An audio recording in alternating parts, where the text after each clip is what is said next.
Hi everyone, this is Kiki from Mental and High Heels. I'm here with Dianne from Xandria. How are you doing today? I'm doing good. Yes.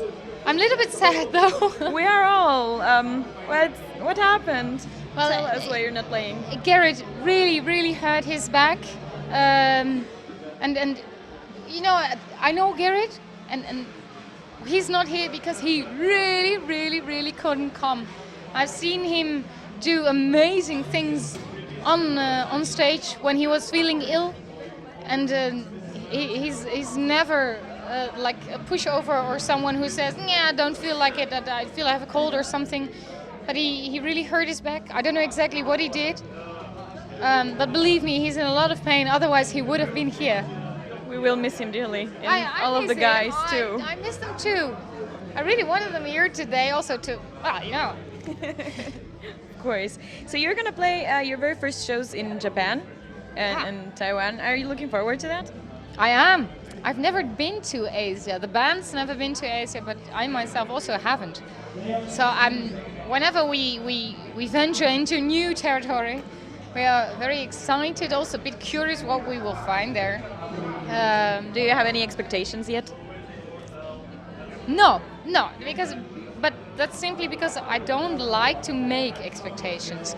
I like to be surprised, and I also find that when you already paint the picture in your head, this can lead to disappointment, while if you don't do that, everything you encounter can be beautiful. Yeah, that's right. That's a nice way to see that. Yeah. So your EP Fire and Ashes has also a re-recording of Ravenheart and Now and Forever. Yeah. How did you guys pick those songs? Well, of course, Ravenheart is the most popular Xandria song, so we had to do that. And then Now and Forever, we looked at how many views and thumbs up and stuff like that all these songs had, and Now and Forever was one of them who really spiked our attention. But also one we love to perform live because it's a party song. People just party along whenever we play this. Yes. It was an obvious choice. And you also, apart from the EP, but you also covered Sonata Arctica's Don't Say a Word. Yeah. For a tribute CD. How was that experience, and how important is Sonata Arctica for you guys? Well, we toured with the guys who are lovely, by the way. We toured with them 6 weeks in America last year. So recording this is not only a tribute to their work, but also to this tour, because they have been so friendly to us. This was our debut in America, touring-wise. They really showed us the ropes and took us along, and yeah. And I think this song, which was the end of their set every evening, so it would be the song on which we walked through the crowd to the stage area, the merch area. So for us, this song holds a lot of good memories because it's our little last moment before we encountered all the fans. Yes, just good vibes in this one. You also changed a bit of the lyrics. I did, yes, it's true, and as many people have been asking about this, but unfortunately, because of copyrights, we cannot give the version. But what I wanted to do is, because Tony writes from his perspective, and I wanted to write it from a female perspective, sort of like answering on what he says. So that's why I turned it around, so that it's more of a duetto, but like a distant duetto. Yeah. It's a lovely thing to do. You were just mentioning the copyright laws. Yeah. How do you handle covers? Do you ask for permission first if you cover another band, or how do you feel when people cover your songs? Have they? Well, Yes. other than YouTube, but officially covering something is really something different than one just recording a song of yours and putting it on YouTube. It's different when you sell it. Well, how this works, I don't know. I'm so happy we have a management for this, and they know how it works. Okay. So I don't have to do this myself or get into the details.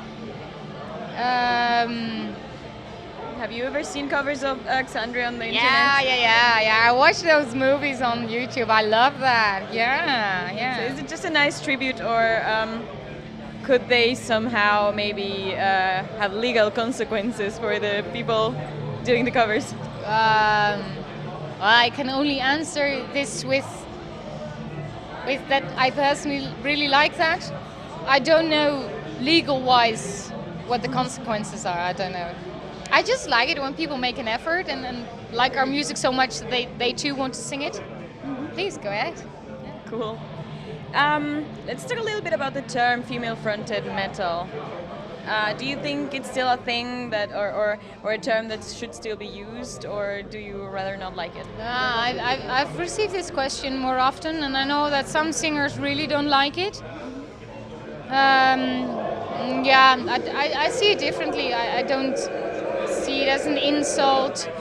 I think this is a girl too, right? What? Ouch. Someone really made her angry. Haha. No.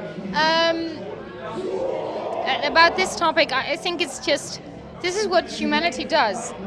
We really like to think in boxes so that we can have, you know, when I need to explain you something, it's like, oh, they are like that, and then you will understand instantly.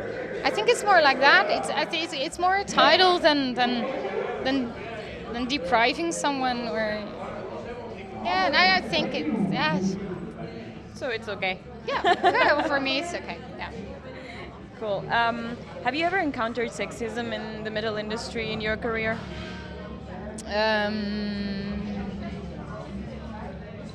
Not yet. No. More like smokeism that I get a lot. That's not. It doesn't exist. Not even. Tell me more about that. No, it's more like I don't smoke. I really can't stand smoke. It's so bad for the vocal cords. Right? They are totally understanding everything. But sometimes when we're building a stage and the house crew is smoking, they don't get it and they don't want to leave it because you're only there for one day. So not much of sexism, but smokeism. People keeping smoking, and I'm just babbling now. Do you know what I mean? Yeah. Okay. Yeah, kind of. Also, the Meatloaf cover. We wanted to ask you about that. We love that song, and how much fun was it? A lot. Yeah. Why did you choose that song? Why did I choose it? Because I love it. It's as simple as that. And funny thing is, the whole band does. Okay. When we had the photo shoot for Sacrificium, we were playing some music on the iPod, and when Meatloaf came on, all of us were like, "Oh yeah, damn it, I love this album," and we never knew of each other. So we discovered this in that moment, and then we said, if we are ever to do a cover, it must be a Meatloaf track. Nice. And then this was just a perfect track. Also with switching the vocals around and having my dear friend Valerio Recenti doing the other part. Cool. And yeah. Amazing. Any dates for soon? Any plans? Yes, in February we will tour Europe for 3 weeks. We will have our very own headline tour together with our friends from Serenity, and the tour will be supported by Jaded Star. So, Great. Yeah, it's Great called news. Symphonic Metal Nights, and I think it's a good package we have there. Yeah. That's a nice name too. Yeah. Well, Great. Thank you so much for your time. you are most welcome.